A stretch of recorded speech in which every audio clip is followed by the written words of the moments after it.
Frontier, the Story of an Accursed Era, by Thunderhawk. Chapter 6, Pride and Regret. Whiplash! Karight swung her whip forward, launching an aerial slice with Storm Viper. Harrison quickly took a puff and blew himself backwards, dodging the attack which hit a crate beside him. Smokey! Above Karight in the air, Harrison used a single cigar to shoot a thin stream of smoke. It went so quickly Karight didn't have any time to react. Hitting her in the chest, it felt like a punch from a professional boxer slamming into her. It knocked her off her feet. Sniper! Harrison said before puffing again to launch himself to right above Karight. Smokey! He inhaled 4 cigars at once. As Karight regained her bearings, Harrison shot down a massive blade of smoke down at her. Karight rolled forward, narrowly dodging out of the way as the smoke dashed against the concrete, creating a massive split in the floor. Guillotine! Harrison puffed another cigar, flying away onto a pile of crates. Karight jumped up, swinging her whip around. Smokey! Harrison took in 4 cigars at once and shot forth a massive boulder of smoke. Whiplash! Karight swung forward, slicing the wind at Harrison's attack.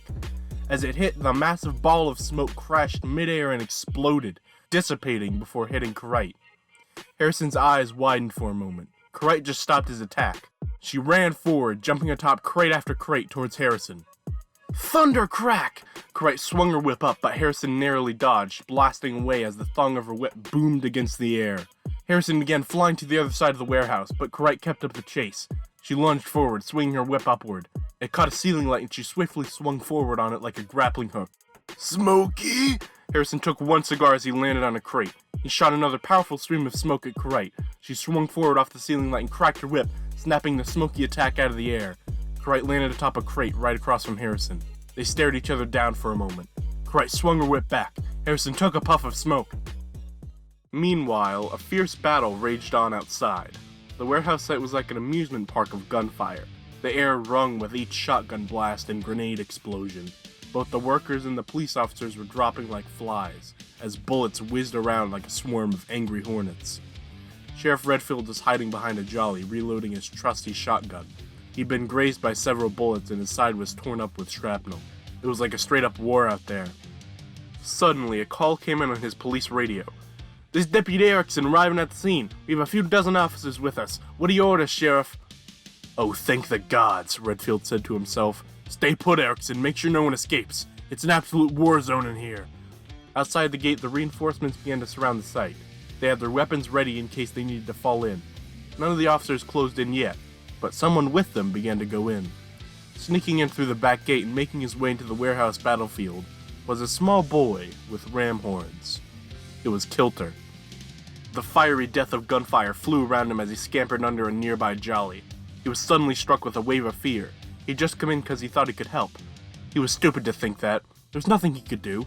All he could do was hide like a scared little kid. He was shaking. He could barely move as the jolly above him shielded his body. That's when he saw it. Across the way through the storm of bullets, he saw Jones battered and broken on that warehouse floor. Kilter couldn't see it well, but it looked like Jones was on the cusp of death. He needed to do something. He was the only person there who could heal Jones, but he would have to run through all that gunfire to get to him.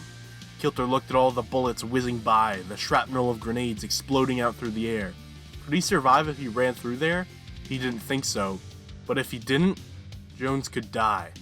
Each moment he thought about it, he could feel the demon of cowardice creeping into his mind. Kilter closed his eyes and clutched his head. Fear jolted into him. He was drowning in it. His entire mind was being corrupted by it. But as he sat there, alone in his own head, he shouted back at that fear. It was a single thought that he pushed into his head, running it through over and over. I need to save Jones, he thought to himself. The fear was still there, but its voice was dampened as he shouted into his mind. I need to save Jones! He fought back. He was the only person who could do this. He was the only way Jones could recover from his wounds. I need to save Jones! His soul screamed into the darkness as he jumped out from under the jolly and began to run. He didn't even give himself time to think about it. He just ran. The flash of gun barrels lit up his vision as booming gunpowder crashed against his eardrums. He ran and he ran and he ran across the battlefield and towards the warehouse. He heard a grenade go off behind him. A piece of flying shrapnel nicked his shoulder. He let out a sudden yelp of fear as he scampered faster forward, moving as fast as he possibly could. The gunfire was now behind him. He was enveloped by the shade of the warehouse roof. He'd made it. Jones's whole body was aching with pain. He could feel blood pouring out from 100 different tiny cuts. It didn't matter to him. He needed to get up. He saw Harrison fly through the air with Wright chasing after him. A deep feeling of shame sunk into his heart. Harrison was his problem. Why'd he have to rely on Wright to help him? He tried to get up. His entire body screamed. He felt something snap as his body fell back down. Another rush of pain hit him. He gritted his teeth and took the pain. He could take it. He just needed to stand up. He needed to finish what he started. "Jones!" Kilter came running up to him. "What happened to you?" "I'm fine," Jones sputtered. "You need to get out of here." "Jones, you look horrible," Kilter spoke frantically. I can heal you up." "I said I'm fine." Jones pushed himself back up again, using everything in his body to move. He felt something in his back rip. "Ugh!" He cried out in pain and fell again. "Jones!" Kilter got up next to him. "You're hurting yourself." I... Jones could barely speak. Just... "Jones, please," Kilter said. "I want to help. Just let me stitch you up. Please." Jones looked Kilter in the eyes. They were welling up. Jones could still feel that deep shame inside of himself. He didn't want to rely on anyone, but he knew deep in his heart he couldn't do this alone. Jones let out an exasperated sigh. "Just do it." "Okay." Kilter lifted his hands up. "Fate Weaver needles." The needles came out from under Kilter's sweater. They came forward, working their way into Jones's body. Kilter would have to sew up each and every cut, and even stitch the bones back together. But he could do it. Kilter worked quickly yet precisely, surgically fixing Jones back up. He gave it all of his focus. Suddenly, a boom crashed above him as one of Harrison's attacks knocked a few crates down next to Kilter. It spooked him for a moment, but he couldn't lose concentration. He could accidentally end up hurting Jones if he did. He just kept going. The war continued outside, and the battle between Harrison and Wright continued above them, as Kilter put everything he had into getting Jones back. The needles weaved through Jones's body in such swift yet intricate movements. Jones could feel sudden relief, inch by inch, as his wounds were healed. The needles came out from Jones's body.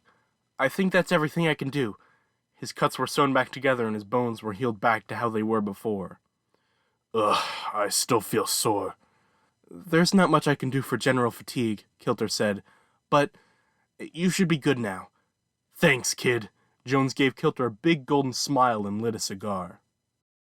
Harrison landed on the warehouse floor, blowing himself back. Wright followed closely, landing on her feet and running after him. Harrison took in 4 cigars at once. He blew forth a massive cloud of fog, obscuring the entire area.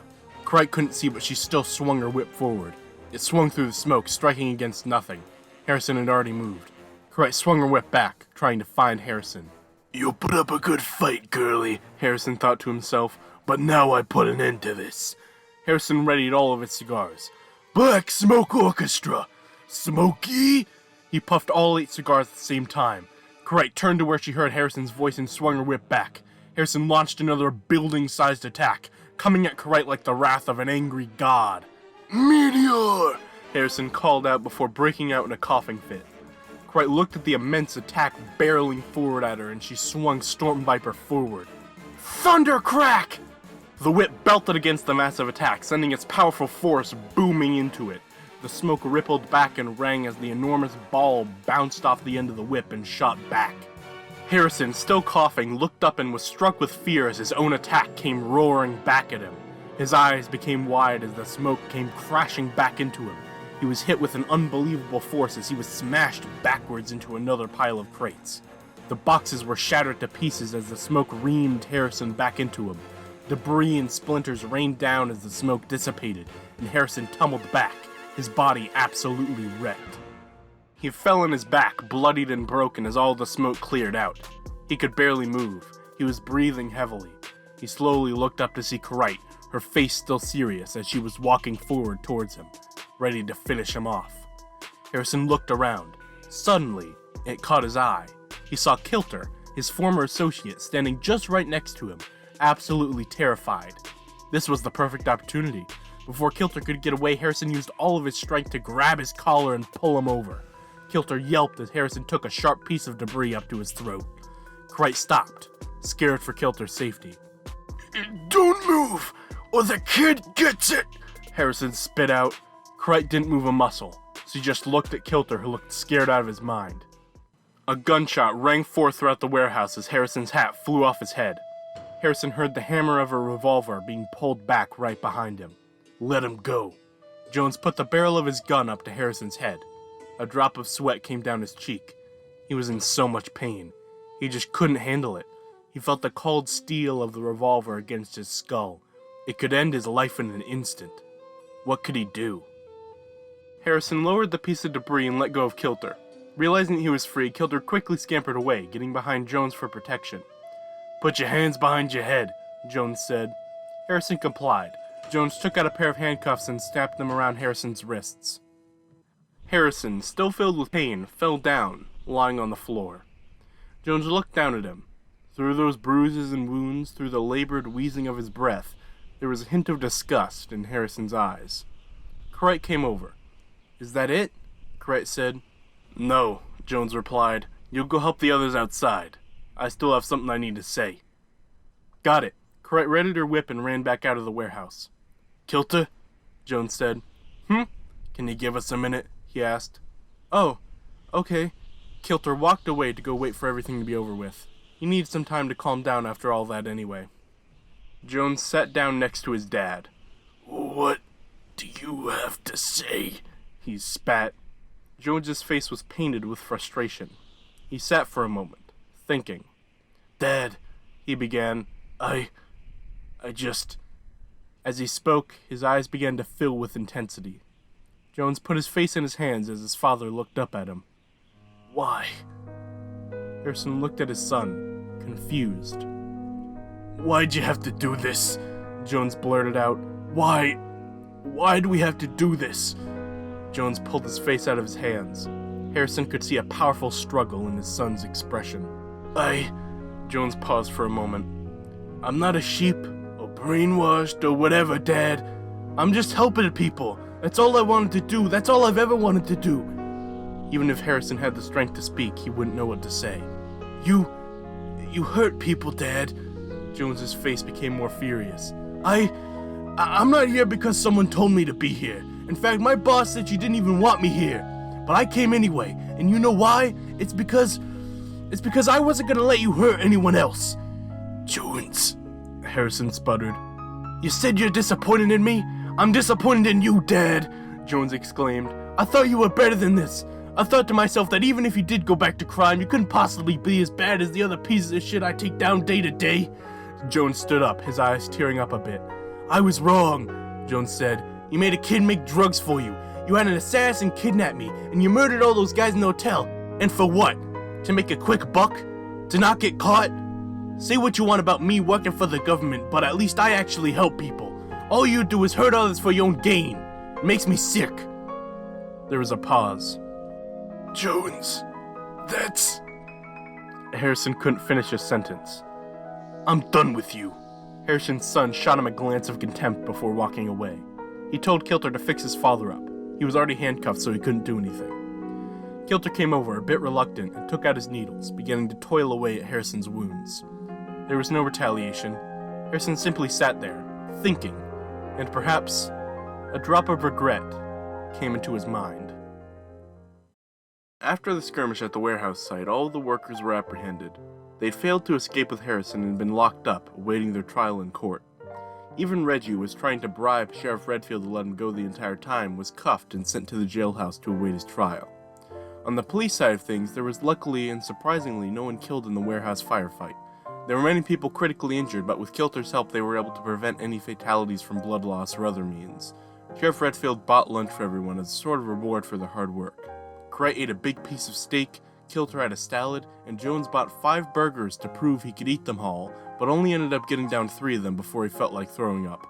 After lunch, the 3 were brought to a hotel room, which the mayor was paying for. Krite took a shower, followed by Jones, who took a long bath. They weren't used to having indoor plumbing in Redwick. It was quite the luxury. As Jones was in the bathroom, Krite got dressed and sat in the bedroom. Kilter was there too, writing in a little book. What you got there? Corette asked. Oh, just a journal, Kilter replied. Ah. Corette paused for a moment.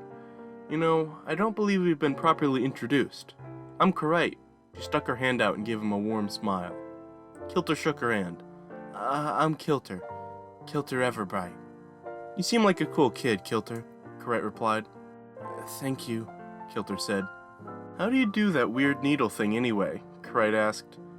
I just enchanted the needles, Kilter said. Well, I was wondering about that, Corette replied. How do you do that? Well, it's complicated, Kilter answered. It'll take a while for me to explain. Oh, well, you can just explain it to me whenever you want, Corette said. Okay. In the meantime, you mind if I put on the radio? Corette asked. My favorite program is about to come on. Okay, Kilter replied. You're not very talkative, huh? Corette turned the dial on the radio. That's fine, I know it can be uncomfortable talking to someone you don't know very well. Corette poured a glass of iced water for herself and sat down on her bed. The radio show began. This time on Bill and Mary's Fantastic Adventures, our two heroes struggle to escape the clutches of Lord Zordzagon, who ambushed them on their recent moon expedition. They're on the moon? Corette exclaimed. What did I miss last episode? Damn. She took a sip of her water and sat back, listening to the radio broadcast. Kilter tried to focus on his journal, but he kept getting distracted. It was that radio program. He'd read so many books before, but his mom never let him listen to the radio. Whatever Corette was listening to was so interesting to him. Kilter came over to Corette. Do you mind if I sit over here? I don't mind. Corette gave him another smile. Kilter sat down on the bed with Corette. He wanted to get closer to hear the program. He was quickly invested in the story. They both listened together. About 10 minutes later, the bathroom door opened and Jones came out in a towel. He was looking at himself in a little hand mirror. Man, I got this damn nasty scar, Jones said. He was referring to a scar over his right eye, which was only one of dozens which now covered his body. Yeah, my needles don't fix scars, Kilter said. Sorry. You're fine, kid, Jones replied. It is a shame, though. Stupid thing is ruining my beautiful face. Well, I think it looks badass, Corette interjected. Jones paused for a moment. Thanks. Jones grabbed a cola and put on a pair of pants. Sitting down, he lit a cigar. He puffed out some smoke and took a sip of his bottled soda. Kilter began coughing. Oh, Jones, don't smoke while Kilter's in here, Corette said. He doesn't have lungs like you. Oh, yeah, sorry. Jones put a cigar out in a nearby ashtray. I'm fine, Kilter said. No, Corette's right, Jones replied. It's my bad. Oh, okay, Kilter said. Jones took another sip of cola and grabbed a magazine from under the nightstand. It had all the latest news in sports and hunting. Jones cracked it open and perused the catalog as the other two listened to their radio show. The three just hung out for the rest of the night. Eventually, Kilter fell asleep next to Corette. The two inadvertently shared the one bed, as Jones took the other. It was nice to finally get away from the action for once. The night went on without any interruptions. I'm such a fucking dumbass! Reggie paced about the jailhouse cell. He was in the same cell as Harrison, who simply sat there, his face grim with new emotions. What are you talking about? Harrison seemed confused. Oh, we can just fight our way out, guns blazing. Gods, I'm fucking stupid. Reggie put his hand against the wall. Well, I did say it was a bad idea, Harrison replied. You didn't say jack shit! I said if there was any trouble we had the weapons to handle it, and you just agreed with me. Maybe I was so stunned by your stupidity that I didn't know what to say. Harrison reached for a cigar but realized that the police confiscated them all already. Oh, damn it. Don't give me that shit, Reggie got angry. We're both stupid, admit it. Whatever, Harrison rolled his eyes. You're gonna be fine anyway, quit your bitching. Fine? Fine? What about this situation makes you think I'm gonna be fine? Not just you and all your workers too, Harrison replied, because I'm gonna take the blame for all of it. Take the blame for all of it? What are you talking about, Harry? We're gonna get ourselves a damn good lawyer and convince the jury that I'm responsible for everything that went down at that storage site. You're insane, Reggie said. We fired on a few dozen police officers. How can we convince anyone that we didn't do anything? That's the key. Just because they saw you commit a crime doesn't mean it's necessarily your fault, Harrison retorted. I'll plead guilty and say that I drugged you and all your workers with red passion. To the police's knowledge, the drug is impossible to track and makes people go crazy. With that, we can bribe a couple police officers to help make our story more believable, and then you're practically home free. Wait. Reggie paused for a moment. I mean, I guess that could work. But why would you fess up like that? You're just gonna get yourself into more trouble. I don't even care anymore. Harrison looked down at the floor. I'm already in heaps of trouble without the whole warehouse thing. Probably getting life in prison just for breaking out. The least I could do is save your sorry ass. Harry, you don't have to do that. Reggie, Harrison looked him dead in the eyes. Just give me this one thing, okay? Reggie didn't respond. That wasn't what he was expecting Harrison to say. If it was a few hours prior, Harrison wouldn't have expected himself to say that either. In the morning, everyone got dressed. Carite, Jones, and Kilter were invited to a meeting with the mayor of Mirabet to discuss the aftermath of everything that went down. After their meeting, they would get ready to go and head back home to Redwick. Jones elected not to go and packed up their stuff, bringing it to the airship. Meanwhile, Carite and Kilter arrived at Mirabet Hall, the city's central political office. It was a massive marble structure of pillars and domes, waving the bright blue and white flag of Grayling Munns through the air. As they came up to the front door, Carite gave the security guard a whip and they were let in. The whole place was bustling with life. Security guards walked the halls as assistants rushed from room to room. The air was filled with frantic talking and the buzzing of radio calls. It was much more lively than the town hall in Redwick, which was considerably smaller, with barely anyone walking out and about. It made them both a bit anxious. Carite came up to the front desk. Hello, we, are here to see the mayor? The woman was talking on the radio phone. Oh, you must be Miss Graysville. She frantically gave her a little card. Go to room 101. Thanks. Carite took the card. She and Kilter began to walk through a nearby corridor. As they did, they heard the lady at the front desk pick up another call. No, sir, we do not serve pizza. This is the town hall. The two of them came to the door marked Room 101. There were a pair of large security guards on either side of it, glaring at them. Hello, Carite said. We're here to speak with the mayor. She showed them the little card. Without a word in response, one of the guards took the handle and pulled the door open. As the two stepped inside, he shut the door behind them. The mayor's office was large and neatly kept.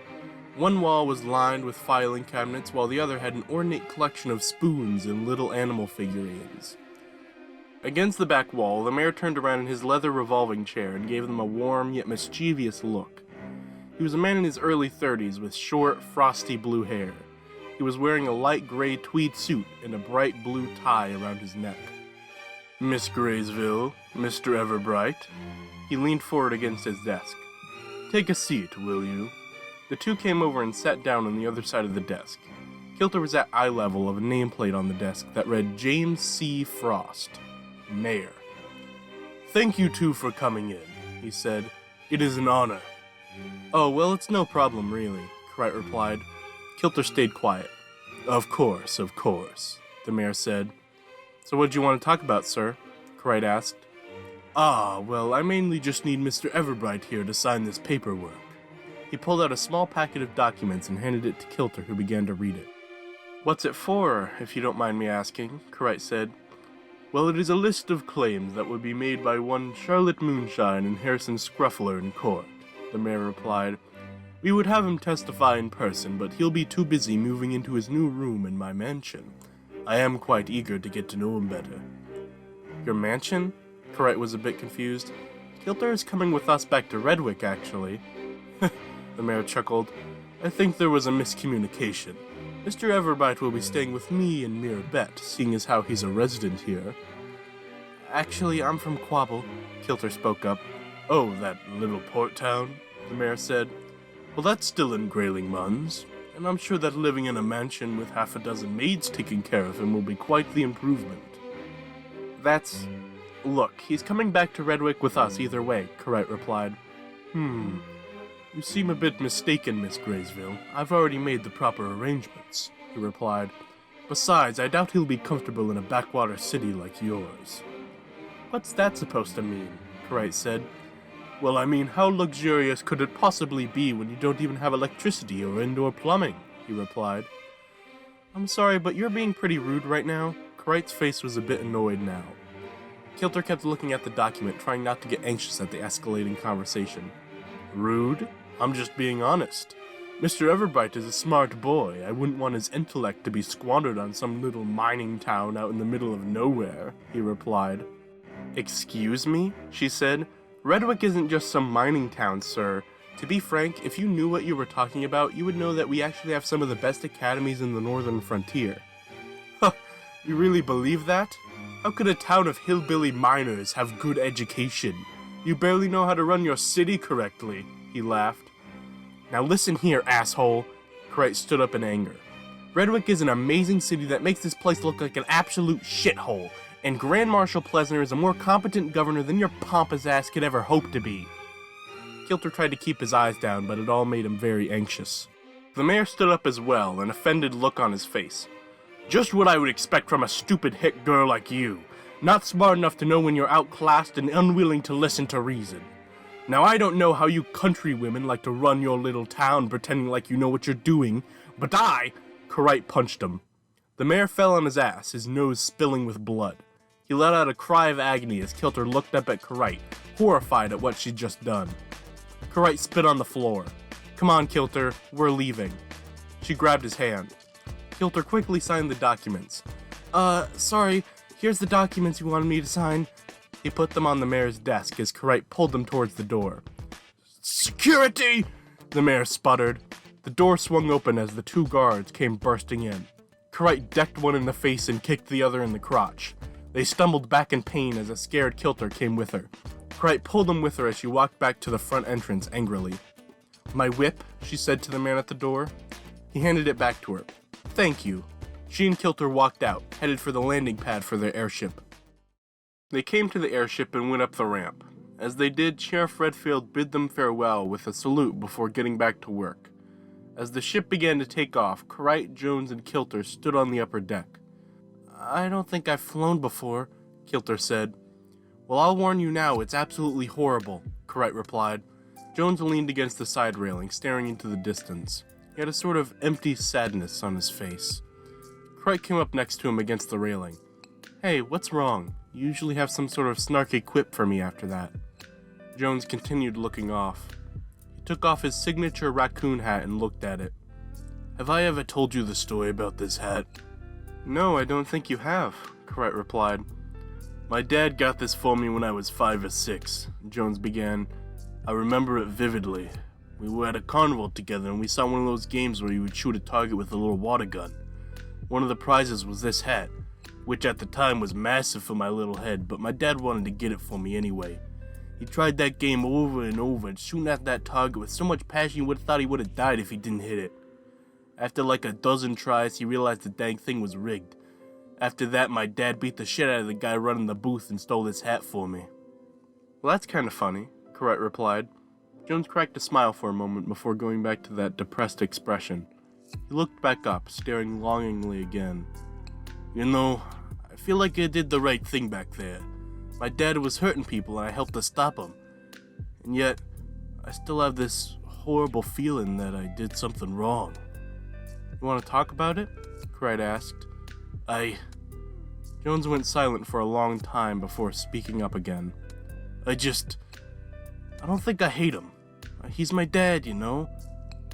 I wish it didn't have to go the way it did. Yeah? You know, Quentin was a better person and I'm glad he brought me up, but I'd always wished I could just hang out with my dad again. At least once. Well, you'll still be able to visit him, Crichton said. That's just not the same, Jones replied. Plus, he never talked to me before anyway, after I told him Quentin was taking care of me. I understand why that'd be upsetting, she said. I just wish I could have had a better relationship with him, you know? But after this whole thing, I don't know if that's ever gonna happen, Jones said. Crichton didn't respond for a moment. Well, there's always still hope. Even if you just get to talk to him for like 10 minutes while visiting, there'll always be time for you to make it up with him, Crichton said.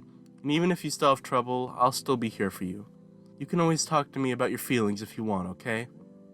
I know. Jones paused for a moment. I even managed to talk to you enough that you didn't notice how high up the ship has gotten.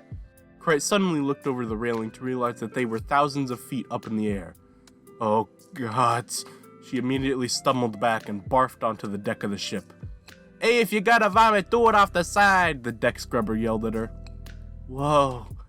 Kilter stood at the railing gazing at the beautiful sky. Jones cracked a smile and put his hat back on. "Hey kid, you want me to give you a better view?" he asked Kilter. "Okay," Kilter said. Jones picked him up, propping him up on his shoulders. He hopped up on the side railing and sat there, giving Kilter an amazing view of the clouds. "By the 12 great balls of Baltaron, that's beautiful," Kilter said. "Balls of Baltaron? What are you talking about, kid?" "Oh, it's a bit of a long story. I'll tell you later," Kilter replied. Krite came back, reeling with nausea and dizziness from her vomiting. "Kilter, not you too." "Huh?" "Don't worry, she's just weird and scared of flying," Jones said. I'm not the weird one. You two are just crazy," Krite said. Jones laughed. Kilter giggled. "You guys are insane. I'm going inside." Krite walked off. The two laughed again and took in the beauty of the scene around them. "You like it up here, huh?" Jones asked Kilter. "It's amazing," he replied. "I'm glad you like it." Jones's face no longer had that empty look. There was a warm smile on it. Even if he had a rough relationship with his dad, he still had a family. On their way back, Jones barely smoked any cigars. Not because he didn't want to, but because he didn't want to give Kilter any more secondhand smoke. Krite stayed in the cabins almost the entire time, and Kilter spent a lot of time outside, looking at the beautiful sky and feeling the wind on his face. After the 3-day journey, the airship eventually landed back in Redwick, where Krite was free of the oppressive sky once again. After landing, the three of them were immediately called in by the Grand Marshal for a meeting. They arrived at the town hall, said hello to the receptionist, Miss Carroll, and came to Plesner's office, where they sat down. Plesner took a fat gulp of beer before letting out a massive burp. She looked at Kilter. "So what's your name, kid?" She brought the beer bottle down to pour the rest of it into the big toothy maw on her belly. Kilter was a bit anxious in her presence. "This is Kilter," Krite replied for him. "He's the one who was making the drugs for Harrison." I never imagined that the person behind those pills would be a little kid." Plesner threw the now empty bottle into the trash can before looking back at Kilter. "So, you can do magic or whatever, right?" "Oh, well, it's not really magic, but, It's Waycasting, I think you called it," Jones said. "It's basically magic." "Show me," she demanded. Kilter froze up. "Show her the needles," Krite whispered to him. Right." Kilter stood out of his chair. "Fate Weaver needles." His 6 needles emerged from his sweater and into the air. Plesner's eyes widened with surprise as she gripped the desk with an enthralled expression. "That's not a parlor trick, right?" Plesner asked. "No, I enchanted these needles myself," Kilter replied. A wide, devious smile cracked across Plesner's face. "I knew it was a good idea to send you two to mere bit." Kilter sat back down as she pulled out a file out from her desk. "Alright, let's just get the paperwork signed away and we can have you working here full time," Plesner said cheerfully. "Actually, I wanted to talk about that," Jones said. "What?" Plesner had a confused look on her face. "I don't think we should have Kilter working as a special operative," he replied. "Excuse me?" A slightly angered expression came across Plesner's face. "Jones, what are you talking about?" Even Krite was confused. "Look, I know he has valuable skills, but from what he told me, he's been forced to enchant stuff for other people his entire life," Jones said. "It just seems a bit fucked up to me to make him keep doing that." Plesner stood up, furious. "Officer Jones, are you saying that you left the city without most of its special operative officers for 8 days with the promise that you'd bring back the person who was enchanting your dad's drugs, only for you to come back here and say that you don't want him working for us because he's had a few bosses before?" "Yes," Jones replied. "Ugh," Plesner was offended. "I put up with your bullshit all the time, Scruffler, but this is where I draw the fucking line. This kid is working for me, end of story." "No, I think he actually has a good point." "Be quiet, Graysville, I don't want to hear it." "Look, just hear me out," Jones said. What other bullshit excuse do you have for me, Scruffler?" She was fuming. "I just wanted to say that Kilter should be allowed to explore other career options. He's just a kid, for crying out loud. He should be allowed to figure out what he wants to do, rather than being forced to do something against his will," Jones said. And besides, I'm sure he could teach old Charlie how to do the weird magic stuff. Didn't Charlie, like, know how to do calculus when he was 12 or something? I doubt it could be hard for him to learn how to do it. Plesner paused for a moment and pursed her lips. I guess that is a pretty good bullshit excuse. Plesner put the file back in her desk. Ugh, fine. He can be off the hook. But if Officer Charlie can't do it by the end of the month, I'm making this kid work, you hear me? Of course, Jones replied. He'll stay with you two in that boat or whatever you live in, Plesner said. The two of you are reliable enough, even if you are infuriating at times. Just make sure he doesn't make any drugs or anything like that. Got it, Jones said. Okay, good, Plesner burped. Now get out of my office, I need to have another beer. The three of them got up and walked out. As they were walking, Karight seemed a bit worried. Jones, are you sure about this? Can he really get Charlie doing all that in a few weeks? Look, I'm confident in Kilter's abilities. Jones patted him on the head. He knows what he's doing. Well, waycasting is actually really complicated. It might take a while for anyone to figure out how to do it properly, and really long to make something like my needles, Kilter replied. Don't worry about it, Jones said. I'm pretty sure Charlie goes to universities in our city and asks professors to take their final exams for fun. Like, the man's a genius. If there's anyone who can learn how to do something like that in a few weeks, it's him. Yeah, actually, you're right, Karight said. Charlie's like the smartest person in the city. We should be fine. If you say so, I guess, Kilter replied. Yeah, it'll be alright, Jones said. Now come on, let's go grab something to eat. I'm starving. Hey guys, it's me, Thunderhawk again, coming at you. As you may have noticed, there are less images to go with this chapter than I've done previously. I've just been experimenting with different things recently for the chapters, to save time and make things more efficient. This will probably be the new format. I think this is how it's going to be into the foreseeable future. Like, I'm pretty sure there won't be any more changes. So yeah, stay tuned. Gonna be getting into the next storyline soon. With chapter 7. Next week, or whenever the next video comes out, we'll be having a little side story. So stay tuned for that. Make sure to like, subscribe, and be here to watch some more Frontier. Yeah. Subscribe.